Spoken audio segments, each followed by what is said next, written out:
Хөгжил цэгийн сайтаас бэлтгэн хүргэдэг үзэг нэвтрүүлгийн шинэ дугаар танд хүрч байна. Энэ удаагийн нэвтрүүлгээрээ бид Монголын үндэсний олон нийтийн телевизийн Монголын мэдээ суугийн ерөнхий продюсер, сэтгүүлч Цэндтэй хөгжлийн тухай ярилцах болно.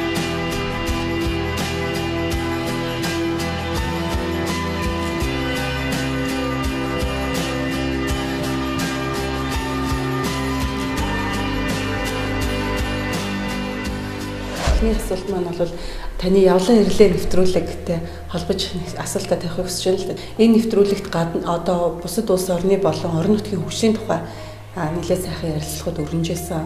Тэгэхээр энэ ярилцлагуудаас хөгжлийн тухай хамгийн тод үлдсэн одоо ярилцагчийн тухай ярилцвал. Тэгэхээр явлан ирлээ нэвтрүүлэг маань одоо үндсэндээ бараг 2 жил явж байна. Тодорхой үзэгч хэдтэй болчихсон. Энэ нэвтрүүлгийн өөрийнх нь ерөөсөө хүмүүст хэрэгтэй хөгжил тустай шин санаа, явсан газрынхаа сонин сайхныг одоо яг нөгөө сэтгүүлч аян замын тэмдэглэл гэдэг шиг явсан зочин маань ирээд ярилцах тийм зорилготой нэвтрүүлэг байгаа. Тэгэхээр энэ олон дугааруудыг бэлтгэж чад нэг л зүйлийг анзаарч байлаа. Хөгжил гэдэг ерөөсөө л хүн байдаг юм байна. Хөгжил гэдэг өндөр сайхан барилга эсвэл хэнцэр ганган тэ одоо юу гэдгийг их үйлдвэрүүд хэс илүү ерөөсөө хүний хөгжил дээр нийгмийн хөгжил тогтдог юм.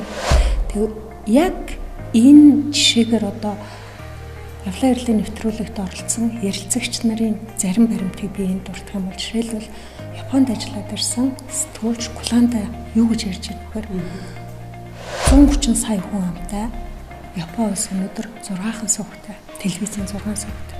Тэд нар мэдээлэлтэй маш их ач холбогдол өгдөг. Өөрөөр хэлбэл тэр хүний ажлын бүтээмжийг өндөр байлгахын тулд манайх шиг өнөөдөр энэ олон нийтийн захим сүлжээг бидний яриад байгаа шүү дээ.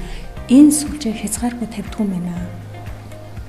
Хүмүүсийн тэр үндсэн хийж байгаа ажилдаа анхаарлаа төвлөрүүлж бүтээмж өндөртэй ажиллахын тулд мэдээлэл гэдэг юм дээр маш болгоомжтой бөгөөд мэдээллийг ерөөсөө телевизүүл дамжуулахтай туйлын үнэн гэдэг үднээс үзэгчд нь хүлээж авдаг гэж. Тэгэхээр хүн нь өөрөө төрдөө итгэдэг, хүн нь өөрөө зөв бодолтой, зөв хандлагатай байна гэдэг улс орон хөгжил ямар чухал юм бэ гэдгийг анзаарчихсан. За дараа нь Сингапурын жишээ.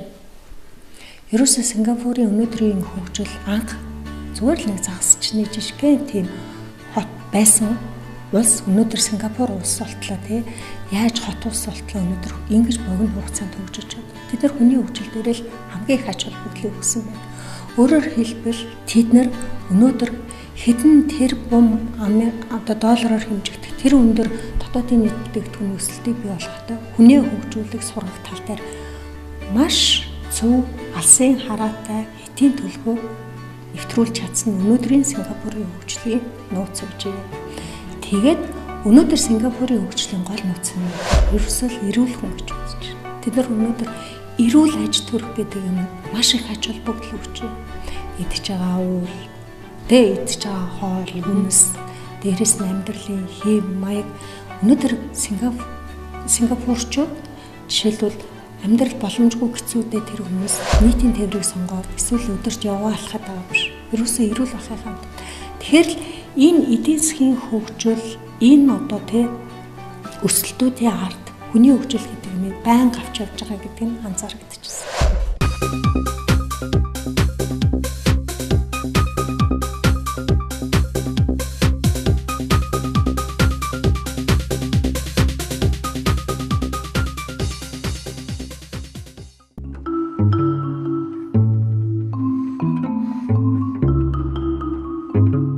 Гадны зээл тусламж Монгол улсын хөгжүүлэх боломжтой юу? Та юу гэж харж байгаа вэ? Монголыг Монгол хүн л хөгжүүлнэ шүү дээ. Гэхдээ өнгөрсөн хугацааны бүх түүхүүдийг хараад ахаар гадны зээл тусламж хэрэгтэй цагтаа хэрэгтэй байсан. Одоо бол энэ бол хөгжлийг түргэсдэгдэг, хөгжлийг эдийн засгийг хурцсагдаг гэдэг ойлголтыг бол үнэхээр байр суурь нь өөрчлөгдөж байна. Монголыг хөгжүүлэхийн тулд бид нар тодорхой хугацаанд гадны зээл тусламжийг авсан. Одоо бол бид нар дараагийн шатандаа шилжиж гисэн улс. Тийм учраас би бол хэрэгтэй цагтаа хэрэгтэй байсан.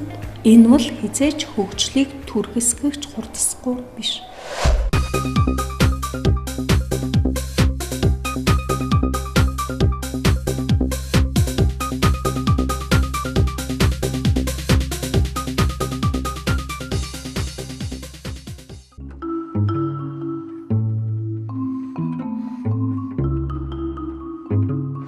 үндэсний үйлдвэрлэлээ дэмжиж Монгол ус хөгжих юмар таамсны нэвтрүүлэг дээр онцолж хэлж ирсэн. Тэгэхээр энэ талаар улс орны хөгжүүлсэн түүхүүд ерөөсөө юу гэдэг юм бэ гэхээр ихэнх тохиолдолд үйлдвэрлэгч л болох хэрэгтэй. Өнөөдөр бид нар бол импортлогч ус.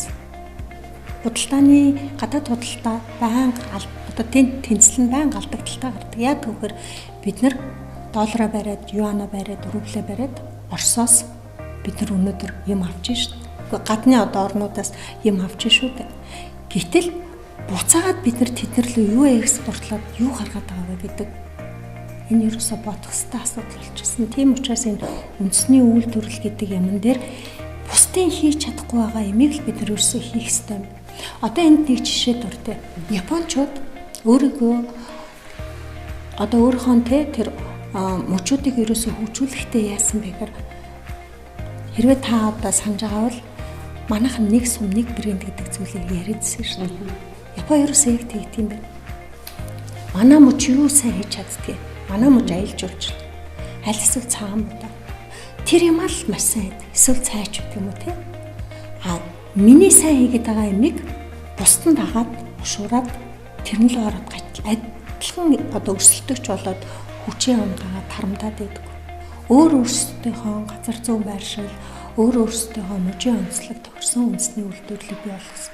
Яг энэ шиг орон нутгуудад хөгжлийг бий болгохын тулд яг энэ аймагуд өөрсдөө гэсэн брендтэй болж иж, өөрсдөө гэсэн үйлдвэрлэлтэй болж иж, тэнд хин юу хэрэгтэй байгааг мэддэг. Яг тийм үйлдвэрлэгч байж ижил өнөөдөр усаа хөгж.